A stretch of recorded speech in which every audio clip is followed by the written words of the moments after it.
acoustic padding. Well, that was expensive. Oh my god. Alrighty. Let's see.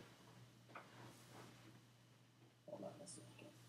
Remembering something. Ask any questions. Go ahead. I am an open book.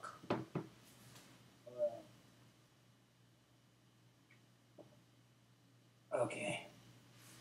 So, what I'm calling you Shy Love on here. Do you want me to? Honestly, you can call me Shy or Sheila. I've been converting a lot more over to the Sheila. Okay. But I'm not against either one, so it's perfectly fine. Okay. Any particular reason that you're changing your name over? Well, Shy was a name that was very well recognized and still is recognized in the adult industry. So my fan base there is pretty extreme. So I wanted to draw in that fan base into the new world that I was in, which is now, you know, the dating world and how to make money world. But I also want people to get accustomed to understand that Shy is just a fictitious person that I created for the adult industry. I'm really Sheila pretending to be Shy, not Shy pretending to be Sheila. Right, yeah, that makes sense. How many people get carried away with your adult personality thinking that you actually are the person they see in the movies, you know, all the time? What's funny is a lot of the people, when they actually meet me and they're conversing with me and they're talking to me one-on-one, a lot of them are like, oh my God, I would have never expected that out of a porn star. Oh no. I get it all the time, and it's so frustrating because the porn stars have a very bad image of not being smart, not being very well spoken, being a drug addict, being open to sex with the entire world with no regards, and it's not really the case at all. Yeah, that seems like it would be. So you're constantly fighting an uphill battle when you talk to people because they just think you're a dumb vagina and boobs attached to like a mouth. They assume when I walk in, that's what I am. By the time that I walk out, they're just not able to say anything because they are far-fetched. Like, I cannot believe that you're Shy and this is the type of person you are. Which is, I guess it's a good compliment. I mean, I can't get upset about it. Yeah, I guess that's true. I mean, at least they give you a chance to prove otherwise. The only problem is it is a bummer to have to start off the other way. And I kind of understand that a lot of people will listen to, or they'll see the Art of Charm and they're like, oh, you like those pickup artist guys? And I'm like, no. Those guys can be really weird and usually are. I like to think that, and I've got a law degree, the show's not about that stuff, and people go, what do you dress like when you go out? Thinking I've got like a light up hat or something, and I'm like, no, we're out right now. I'm wearing a t-shirt and jeans, just like you. What's so funny is one of my really good friends, he's a male, and he's actually a pickup artist guy as well, and he's written a couple of books, and he and I always go against each other on each other's tactics, and it's so funny because every time we're around people, people are like, okay, you guys are friends. Both of you teach women how to pick up, you know, pick up men and men pick up women. And we're like, yeah. And they're like, so you do the typical talk crap about a girl to make her feel like crap so that she can pick her up. I'm like, no, that's not our tactics. I'm like, there are some tactics similar to that, but I think a lot of the PUAs take it beyond the norm extreme. Yeah, it's. I mean, the whole point of the Art of Charm is that you don't have to do that. And honestly, women who are smart aren't going to put up with that for very long. So you end up screening in the nutcases who are like, I deserve to be treated like crap. And those women are not the usual, those are the ones you want to have stuck in your life. No, those are the ones you want to make sure they come in and out as quick as they came in. Exactly. Those are the ones that people think of when they're talking to them and they think, oh, she's a drug addict, she's a moron. But like those it probably works really well for some of those girls as well. Yeah. And so now you're getting into the attraction and dating stuff. I mean, what is it that, well, first of all, being a girl, I would argue, and I'm sure you'll agree here, or maybe you won't, being a girl is not the ultimate qualification for giving advice on dating and attraction. A lot of people go, oh, I want to learn this from a girl, or a lot of women go, listen, trust me, you know, you can listen to the Art of Charm all you want, but I'm a girl, and it's like, just because you are talked to by men and men try to pick you up doesn't mean that you can reverse engineer the process. I use computers. I can't build a laptop or an iPhone, but I use one every day. I would agree to certain extensions on that, and others I will not, only because you have to remember, I'm not any typical girl. I'm a porn star that dealt with tons of men on a daily basis. And when I gave the advice in my book, it's everything that's worked on every porn star I know or every girlfriend that I know. And it's literally, I sat there with one of my guy friends as well. And, you know, he was helping me come up with the concept and everything else. So my advice isn't because I'm saying don't go to a man doesn't know this. I happen to know what women think like. A lot of women don't really say what they feel. They hide it. I'm just opening it up to the truth and saying, look, I'm putting no filters on this. I'm not doing anything. I'm telling you everything that has worked on me and my girlfriend, whether it's the good, the bad, the ugly, but it's worked. And that's good, because otherwise a lot of guys think like, oh, I want to learn this stuff just from a girl. But it's like, hey, if that really worked, you could just ask your mom how to be good. You'd be good. We wouldn't need your book. We wouldn't need my show, because you could ask your sister. But the problem is your mom and sister are telling you maybe how to be a good boyfriend, maybe how to be a good husband. But if buy flowers, compliment her shoes, buy her a drink worked, we would all be married to the girl of our dreams, and we wouldn't need any of this advice, and you and I would be talking to the wall right now. Pretty much. You know what's so funny? Someone came up to me and they were like, what happened to the day and age where two people just meet in a nightclub or meet at the bar, they think they're absolutely gorgeous, they're attracted to each other, and it's and you just go, hello, I'm in love, and that's the end of it. I'm like, have you been to a bar or club or a restaurant lately? Because that's not what it's like. It's not as easy as just walking in and finding the attraction across the room and saying hi, especially when you go to half these venues. Everyone is there in social media and they're on their phones and Twittering or Instagramming or texting, and they're not even focused on anybody that's in the room. Yeah, and also that kind of comment really shows a profound lack of understanding of how social dynamics work in general. For example, sure, let's imagine that you and I are each other's type randomly, okay, and we meet in a bar or a club as a hypothetical. Sure, if you get introduced to me through my friends who are mutual friends of you, and we're similar in age or maybe not, but we have similar interests, and sure, we really click it off, and everything's great and fine. That's all fine and good, but that sort of pre-assumes a ton of stuff. Pre-assumes is not a real word. That assumes a ton of criteria, namely that we're both at the similar social value level. We have a certain level of trust because we know each other through certain other people that we do trust. We're able to create a conversation and a connection that way. That day and age, quote unquote, never really existed, unless it still does in a certain way that, like, sure, if you introduce me to a friend of yours and say, Jordan's a really cool guy, he does my PR or whatever, however we know each other, your friend might go, oh, Shy or Sheila thinks Jordan's cool, I'll give him a fighting chance. It doesn't, this whole romantic age of, like, guy walks in, sees a girl, says, you're so beautiful, that only works if everything else is in place.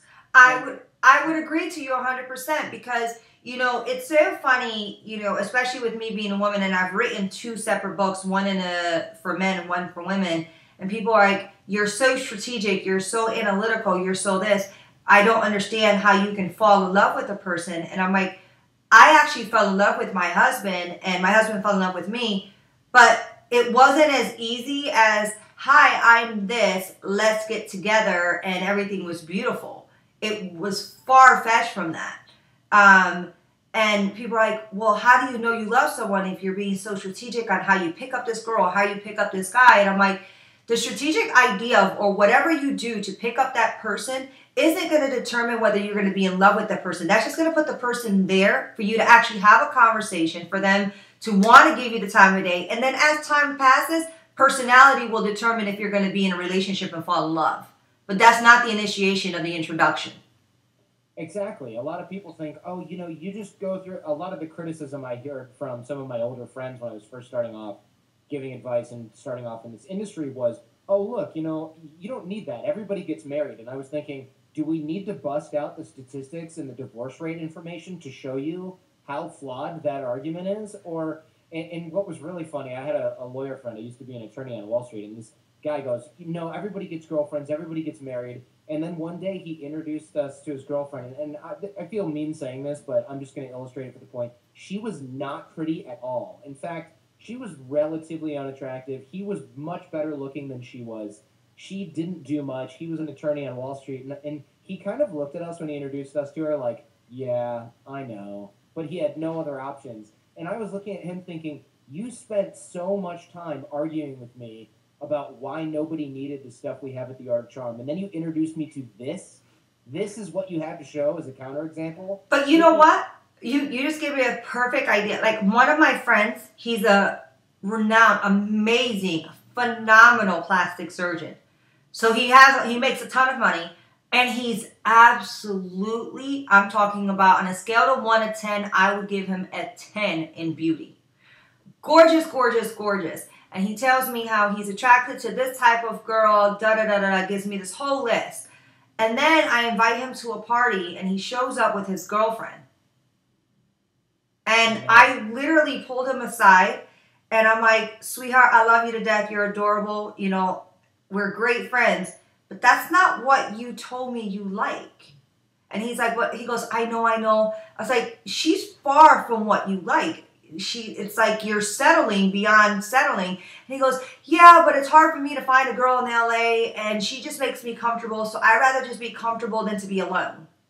Ooh, see, perfect example of how your belief system really dictates your level of charisma and the type of people that you end up with versus your external factors. I would agree. And this guy's beautiful, has a ton of money, educated, really down-to-earth guy, but he has problems finding girls in LA, and he's a beautiful, rich doctor. Yeah, I mean, that proves, that's a perfect proof for our points here, is that guy could probably, theoretically, if we look at him, we should say, you should have the pick of the litter. Anybody in LA would be doing vaults over the table to land in your lap, but you believe this is what you can get and what essentially you deserve, and thus you're willing to settle for it, and so there you go. That's what you've got. You'll never be... Had he had proper belief systems in place, he could be... He would be in a happier relationship without the drama, and he wouldn't keep getting with her, breaking up with her, getting with her. It's like every time he goes, I'm going to try it out. I'm going to go out there and try to go into the dating world. Then he gets frantic because he doesn't know how to handle the situations. He doesn't know how to pick up women. He doesn't know how to talk to them when he gets them in front of him. He gets this weird shy mode, which is very funny because he sees naked women all the time based on his job. Sure. But he does. And I'm like, so you just went back to her again? He goes, yeah, it's just simpler that way. Oh, that's so brutal. It's so hard to hear. Mm-hmm. Ugh. So how would you... Well, let's back up the truck a little bit. So tell us a little bit about what you do for people who are going, wait a minute, who is this again? Because a lot of the audience is going to say, who is Shy Love? I've never really heard of that. Or they're going to say that out loud, and in their head they're like, okay, right. It's like clearing your browser history. Let's throw the pink elephant, or let's throw the elephant in the room and put all our cards on the table. Because I think that a lot of guys probably have an inkling of who we're talking about, obviously, especially with the porn reference. So, Shy Love, of course, I'm an ex-porn star. I was in the business for 10 years in front of the camera, 13 years in total. Not only was I one of the biggest actresses in the business, but I owned one of the largest agencies in the porn business. So basically, what made me start all of this and everything that I was doing is when you own an agency and you have 200, 300 girls that are the age of 18 to 25, and then you have a whole bunch of male talent between the age of 22 to about 35, you go and see every dating problem you can think of. Every issue. And these are beautiful people, but it doesn't matter how beautiful. I mean, problems on how to pick up a girl, how to keep a girl, everything. And I kind of became the person that everyone would come to when they needed advice and needed help on, finding the right guy or finding the right girl or how to make a relationship work. And then when I finally retired, I was like, I've been helping so many people within the business as well as my own personal friends. And I kind of just want to do this for other people that probably don't get to be with me one-on-one every day and get the free advice. Okay, so this was kind of the similar thing happened to me where people were like, why don't you guys talk about them? You guys should write a book. You guys should write a book. And I thought, I'm not going to write a book. So I started a podcast, and that was 7.5 years ago. Well, your podcast is pretty big and well-known out there, so that's a great thing. Thank you. I appreciate it. And so what are some of your advice for guys who are sitting at home with their, whether or not they're a plastic surgeon in LA, or they're just I shouldn't say just some, but whether they're a computer programmer in Washington, D.C. with a ponytail and some baggy clothes. What's your advice? I mean, obviously, looking the part is important, but that surgeon looks the part, and it didn't really happen for him. You know what? Honestly, I don't think it really matters what the guy looks the part or doesn't look the part, because every girl looks and wants something differently when it comes to that. So for me to say, well, this is the way you should look, well, that's what I think you should look like. It doesn't mean that's what another girl thinks you need to look like. So I think based on the type of person you are, that's going to be based on how you dress and how you put yourself together. But I think, to me, honestly, the biggest thing is being comfortable within your own skin. Because half the guys that I know are so afraid just to think outside of the box and do their non-norm that it pulls them in and it doesn't allow them to experiment and to try new things. Yes, I agree. In fact, being comfortable in your own skin, being confident is the centerpiece of the art of charm. So what we've done for the last 7.5 years is essentially broken down the physical and nonverbal component of that, as well as the other components of it, and created the system and, of course, all the free content that we have on the site. So I think that's crucial, because in order to really get what you want, not just women, you do need the level of confidence. But telling guys to be confident is kind of like telling them to be taller. It's just like, where do I begin? How do I do it? Is it even possible? It is possible. And what I typically do, especially with a lot of my clients, I actually force them to go out with me. And I put them in the environments with me, and I test them out in the open. I'm like, okay, you're too shy. We got to get the shyness out of you. And I put them in so many different environments till finally it just breaks, and it's like, oh my God, he finally just got it. Okay, yeah, that makes a lot of sense, because otherwise people, without a breakthrough, people won't get it. They'll go out, they'll get some temporary results and go, okay, I don't know how to replicate this. Thanks anyway. Back to the drawing board. Exactly. And what I do is I make, so funny, usually when the guys are trying the least and they cure the least and whatever happens, they're not trying anything, that's usually when the guys have the most success, because they're not trying to pretend to be someone they're not. They're just like, you know what? I am what I am. I'm confident with who I am. Who cares? If you say no to me, I have 10 other girls that I'm going to ask right after you. And Exactly. And as weird as it sounds, people are like, well, you're just telling them to pick up 10, 15 different girls. I'm like, it's not that I'm telling them to pick up 10, 15 girls. Is if you think that that one is your only one, then you're putting yourself already, in a tight predicament where you have to make this perfect. It's not that perfect. And you just have to be comfortable to just say, I don't care. She turns me down, whatever.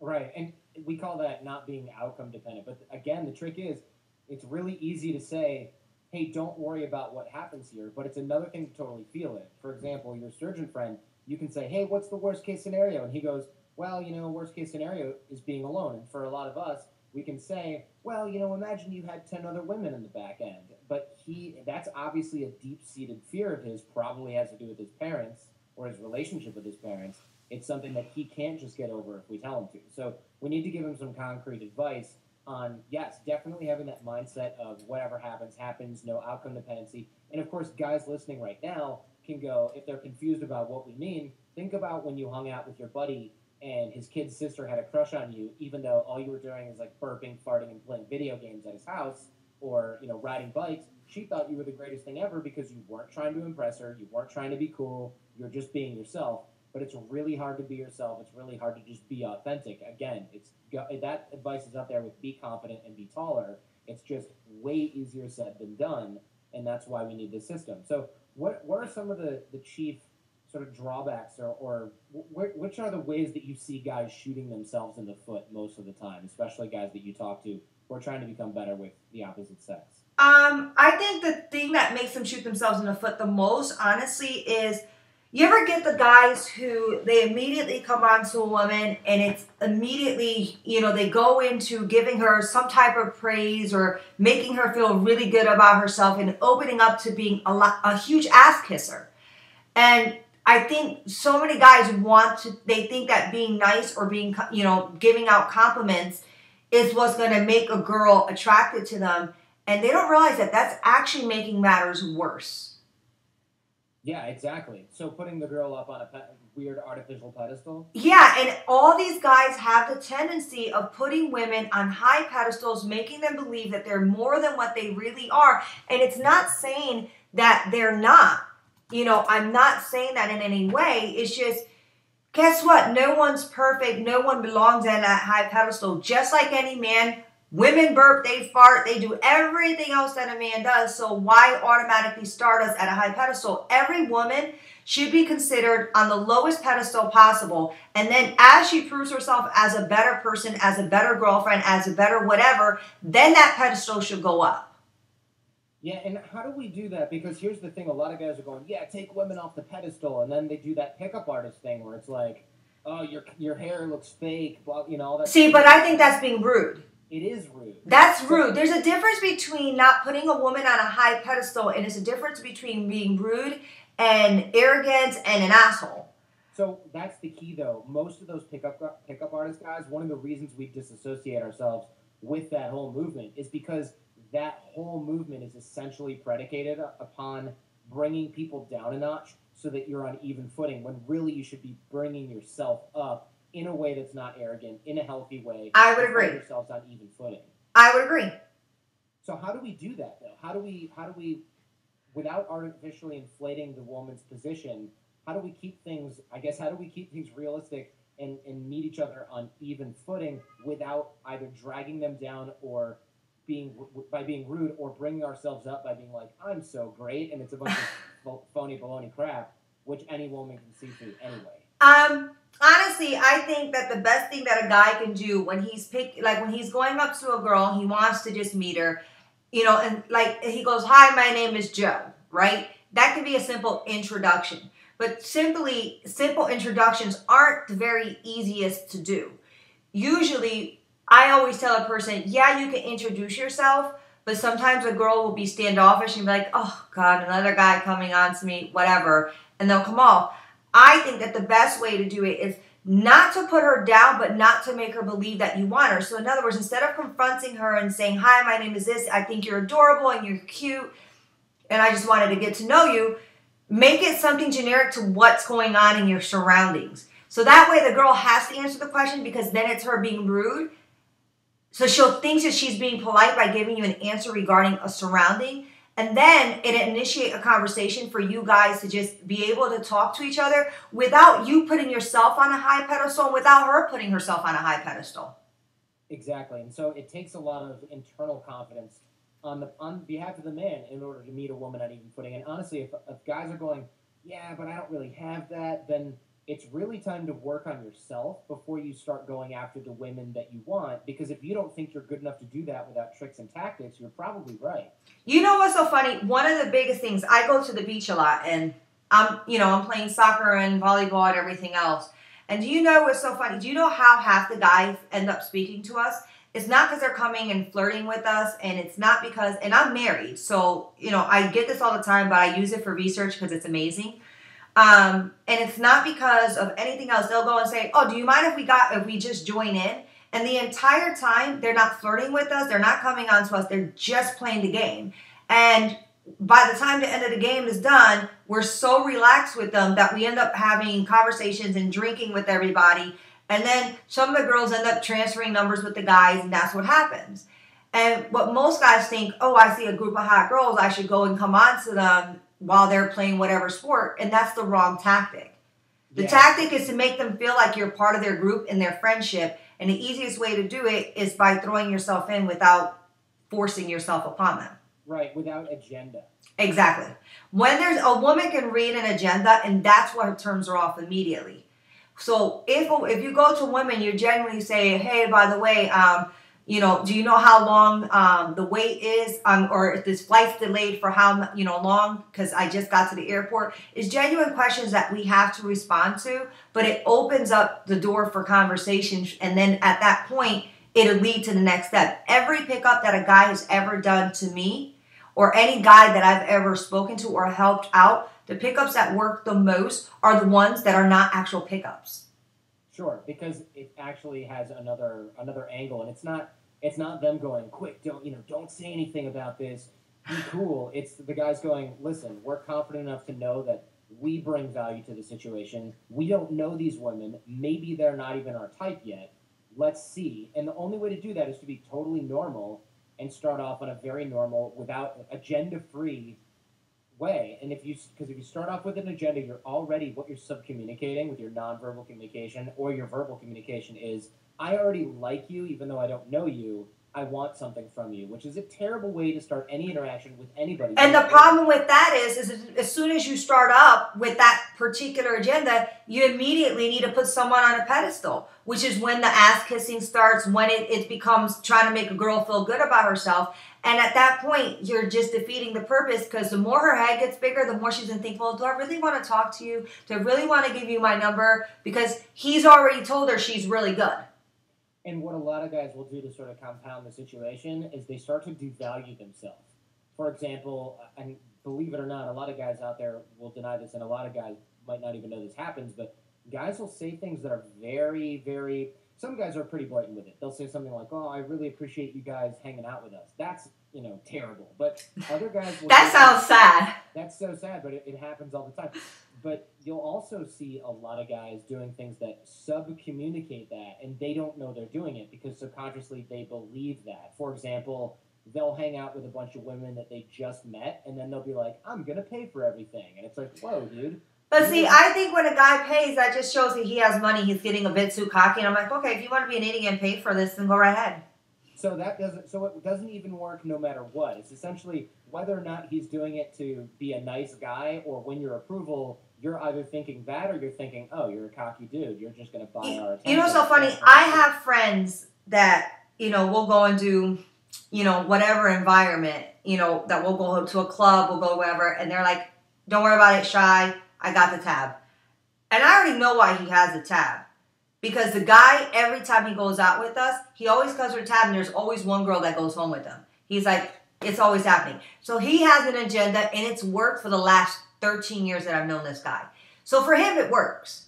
But I've seen hundreds of guys attempt the same thing, and all they did was they covered a huge tab. They show off that they have money, and they still go home alone at the end of the day. And I don't think covering a huge bill makes a difference on a girl. It's really all the other things that you do that's more important. Exactly. Yeah, I was just going to say, we can't let that go without mentioning that there's obviously something else going on there. He's not just going, look at me, I'm going to cover everybody. He's probably got a lot of other things in place. And I bet you that even if he didn't cover the whole tab, he would still have... He gets laid everywhere we go. It doesn't matter. It doesn't matter. For him, I don't know what he has. He has some type of mojo. Wherever we go, he gets laid.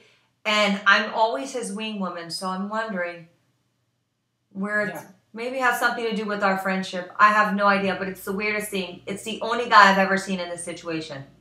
Yeah, I can imagine. And maybe it is you. Maybe you're a good luck charm. But now let's move on a little bit, because I know that you were talking about guys with money, and we were mentioning that. But a lot of guys listening are like, well, great, I don't care. I don't have tons of money. One of the key points that we've talked about at The Art of Charm as well, that I'd love you to just drive home even more, is that women love ambitious men, whether you're there now or whether you're just showing the potential. And I used to be a law student, I used to be a lawyer.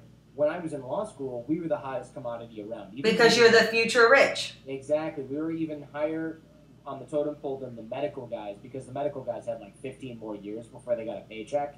And we were like looking at 3 years, and we were going to get top market Wall Street salary that could go just out of control high. And we were still young and dumb enough to marry some sorority girl. So luckily dodged that bullet. So essentially, guys need to know that you don't have to be wealthy and killing it. You don't have to throw your money around. You can just show that ambition without being cocky, but show that ambition. Maybe you've got an entrepreneurial venture. Maybe you are on the up and up in your company. You don't have to have a massive bankroll in order to get the same level of attraction that somebody like that would. You know what's so funny? Because, and I'll say this, I wrote a book, and most of your viewers are not going to like the name of the book or anything else, but it's called How to Land a Rich Man. Nice. And in that book, I wrote a whole tactic, and it's kind of like the things to avoid to determine if a guy's financially secure or not. And then what's funny is on How to Catch a Kitten, I kind of wrote the reverse of it, which is kind of funny because it's like in one book it tells you to look at men this way, and another book it tells women look at men another way.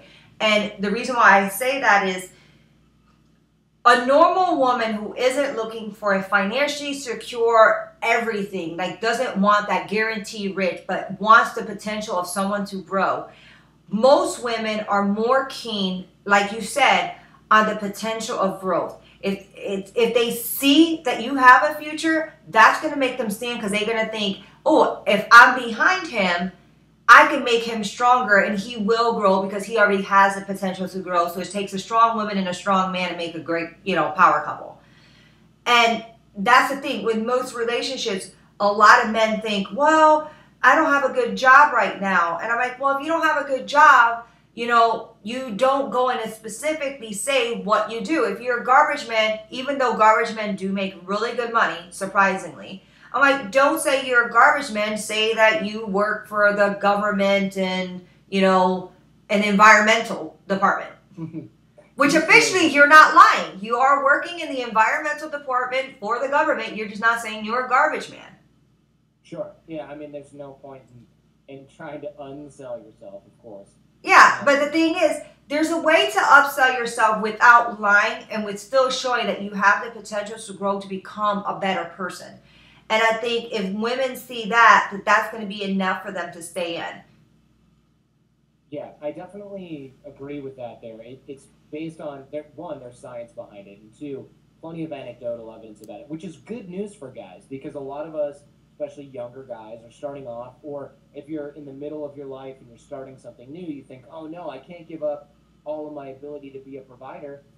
And honestly, that potential can be there. But there's a big difference between having ambition, showing ambition, and just talking about ambition. If you're the guy who sits on his couch and plays Xbox and drinks beers after work, and you've got some...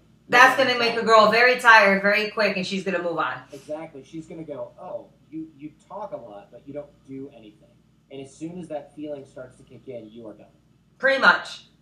So what is it about women that guys need to know, especially when it comes to being linear thinkers? We were talking about that a little bit before we started the show here. For guys, if a girl we like doesn't call us back, we either think she's not interested or she didn't get our message. For women, it's a totally different story. Let's give guys a little insight as to what's going on in the head here. So, for instance, if you don't call a girl, if a girl doesn't call you, you're like, she's not interested, I'm moving on. If you don't call a girl, our mindsets are, okay, maybe his phone's not working. I need to call my girlfriend and I need her to check my phone line to make sure it's working. Then the phone works. Okay, so it's not that. Maybe he's busy at work, so he wasn't able to call me.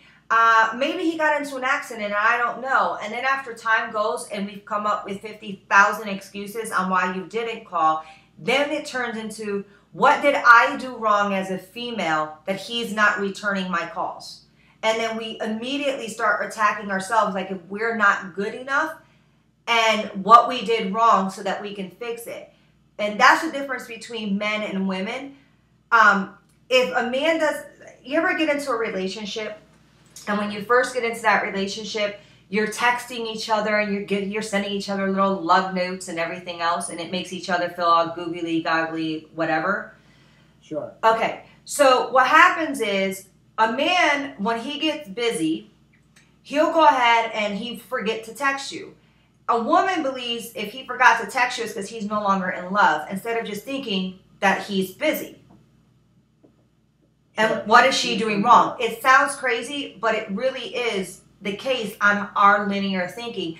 We come up with way more excuses and way more problems and make things bigger than they really are. When the topic came up that they says men can only think about one thing at a time, people always thought men only think about sex all the time, and that's why they can't focus on anything else. It's not that. Men focus on what's happening right in front of them. So they push everything aside while they're doing what they need to do. So they're not ignoring anyone, they're just focusing. Where women have a tendency of focusing on 4 different things, 5 different things at one time. We're like, okay, we got to make breakfast today. Then I got to go home and find a sexy lingerie. And then I'm going to go seduce my husband. And then I got to do this. And we'll come up with 50,000 things in our heads. And that's the problem with men and women. Men need to understand that women are kind of crazy. Sure. I mean, that much is readily apparent to most men. I mean, it might seem crazy, but there is a method to the madness. And the easiest method to understanding a woman is understand her linear thinking and understanding what gets to her. And the thing is, a woman will tell you she wants you to text her all the time and she wants the attention and she needs that passion and everything else. But then when the guy becomes that too much, it's you're crowding me, you're making me feel suffocated, and I just think you're getting too clingy and I want to call it quits. Women can't make up their minds. So when a guy is with a girl, I think the best thing, it's not like it's playing a game, but it's kind of like feeding in, but pulling out, feeding in and pulling out so that he doesn't get trapped in the woman's craziness. Sure. So we essentially have to ground ourselves and let her sort of do the circle dance around us in a lot of ways. Otherwise, we're going to get looped into that whole mess, and it's going to be a huge problem for us to figure out which end is up, which is a big problem if we're trying to maintain career and a relationship at the same time. Pretty much. Yeah. So how do we start to use some of these thought patterns that women have to our advantage? I mean, there's got to be a lot of, and of course half of our show for the last 7.5 years is about this, but how do we use some of these little hacks or some of this knowledge to create some hacks that will allow us to get higher quality women in our life, maintain relationships, etc.? Well, at first it all starts off as a game, and then the games change once you get into a relationship, because I think once you're in a true relationship, the games cannot be there. It's just not going to survive. So I'm going to reiterate that, because what I'm saying is something you do at the beginning. I'm not saying it's something you do throughout your whole lifetime with a person. Good. That's a good distinction. A lot of guys will wonder why their relationship... You know those guys that are really great with women in like the first few dates or even the first few months, and then it's like after that they hit a wall, they can't connect, there's no real rapport, they're still the fun flirty guy, but that's kind of it. Yeah, and they just go blank because they think that it's time to be themselves. And yeah, as time goes by, you can be more and more and more yourself and not play the little games back and forth. But that's once you're in that serious relationship. And the problem is a lot of people, especially in today's day and age, because I hear it all the time. I remember you didn't say the words "I love you" or "we're in a monogamous relationship" for quite a while. Sure. And now it's like people date and it's like immediately 2-3 months in, it's like, that's it. We're an item. We're in love. And the grass is green and the sky is blue. And I'm like, you haven't even gotten to know the person in 3 months. How can you be in love and say that this is the guy you're marrying? It's people just want to put that shit on Facebook, honestly. It's like it has to be that, because I'm sorry, until you physically move in with someone, you really don't know a person. You can date someone for 2-3 years, and that person is completely different the day you move in. So, yeah, and as soon as that person leaves the cap off the toothpaste for the 500th time in a row, things can get dirty. Or as many times as the toilet seat goes up, and then you go to the bathroom in the middle of the night and you fall into a toilet. And then you're like, seriously, how many times we got to argue about these little stupid things?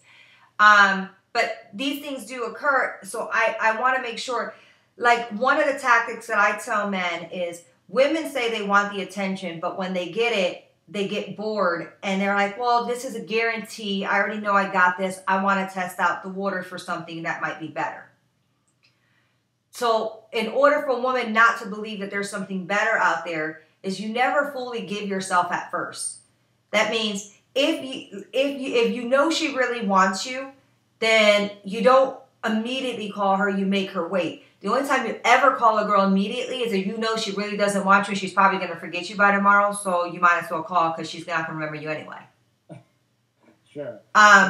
But the tactic is knowing when to feed. That means give her attention, go on a couple of dates, do whatever.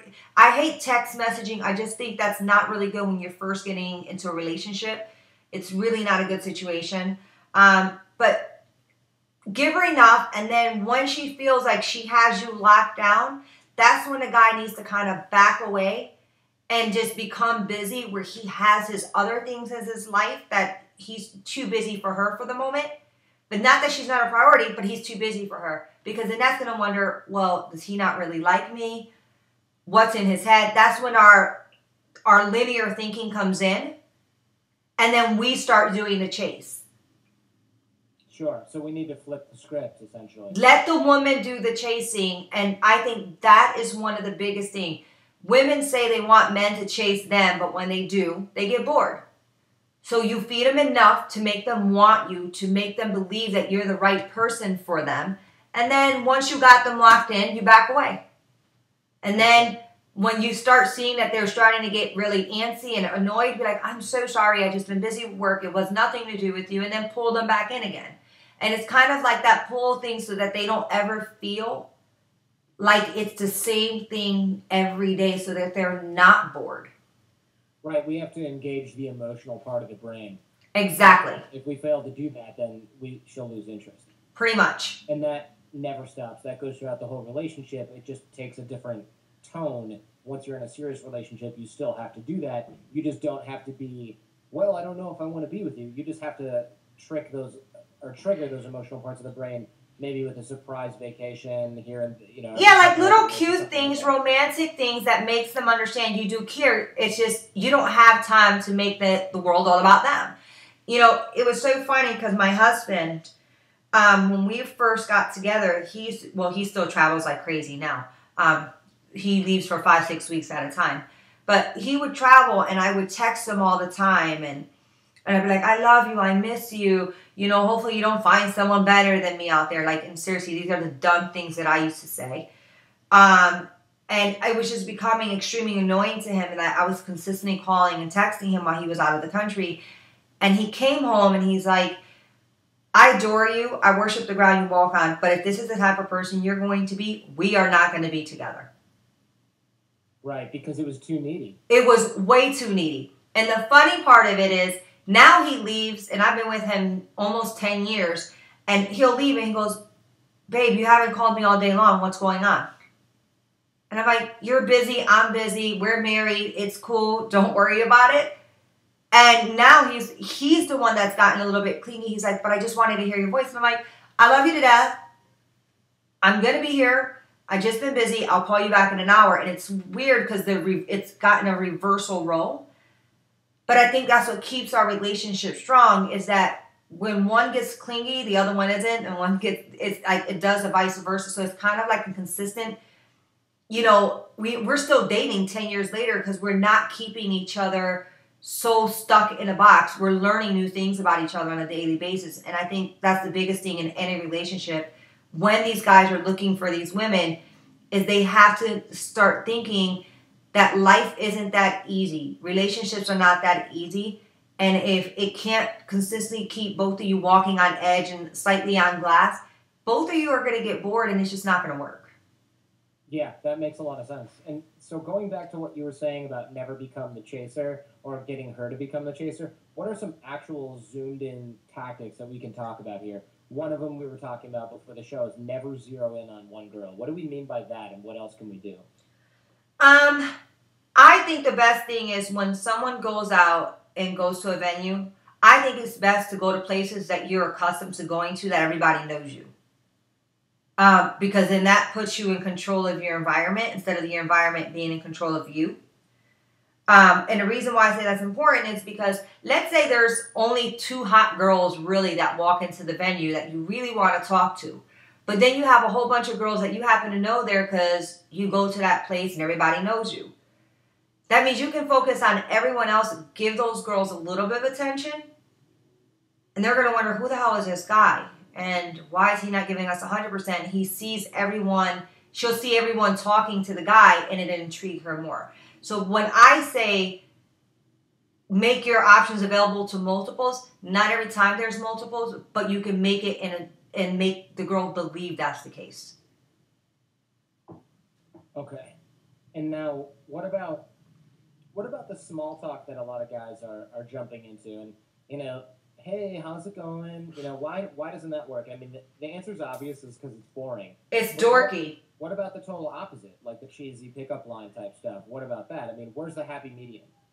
Do you know what's so funny? Some of the best pickup lines that I've heard, and it's not even pickup lines, is like, I've seen my girlfriend sitting at a bar, and the guy will go and sit there and say, so what do you think about this place? And she's like, she'll go ahead and she'll say, well, it's okay, it's cool. And he goes, yeah, I come here just to people watch because I can come up with 50,000 conversations based on what I see on people. And they literally started talking for hours, just people talking. Like, oh, look at that girl. You see the young girl with the old man. I can guarantee you she's saying this. And it became like a goofy moment. And they ended up exchanging numbers. And now they're actually dating now for 9 months. So sometimes it's not even about the pickup line. It's sometimes it can just be like his pickup line was, let's people watch. Sure, which every woman is interested in. Every girl loves people watching, and every girl likes coming up with these fake plays of what other people are saying because it's fun. Sure. Yeah, so, that's definitely that's an easy one, especially if you can read people. If you can't read people, don't do it. Yeah, then you're screwed. But we teach that in our toolbox as well. Guys listening can go to theartofcharmpodcast.com/toolbox, and we actually teach a lot of reading body language, reading, nonverbal communication. So we can give you a crash course on that. What about divulging negative info? I mean, a lot of people are big on honesty and things like that. What about too honest? There's definitely a such thing. Yeah, there's such a thing as being too honest. When you first meet someone, you don't ever discuss anything negative about you at all. In any way, shape, or form. And even though it might not even be negative, if you think it possibly could be, you don't discuss it. It's like when I meet people, I don't go out and say, oh, by the way, I'm Sheila. I used to be a porn star. Because that puts a complete image on a person and it changes the whole way of a conversation. That I can imagine, yeah. It probably centers around you for the next forever. Exactly. So when you go and you're doing this, never divulge anything negative about yourself. Don't talk about any past relationships. Don't go ahead and make you feel like you have to be completely honest.